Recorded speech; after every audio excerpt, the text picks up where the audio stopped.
Good day, rise and shine mga kap. Good morning, galaw-galaw. Para hindi magalaw-gaw. Ngayon, dito tayo ngayon sa may Dawis Nilan, Dawis Bohol. Partito ng Panglao Island. Dito tayo tumatakbo pag medyo gipit na tayo sa time. Lalo na sa mga nitong tanghali na tayo nagigising. Ayaw nating tumakbo doon sa may mga kalsada talaga kasi mausok na. Marami na sasakyan. Dito, talagang sulong-solo mo yung kapiligiran.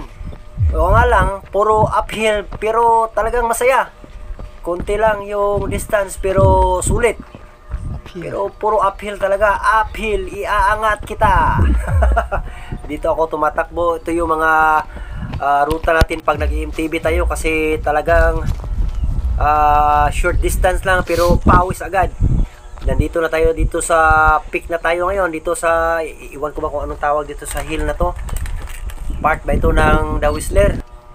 Kung nakita nyo yung likuran ko, yun yung Tagbilaran City, Baclayon, Albor at saka Luway.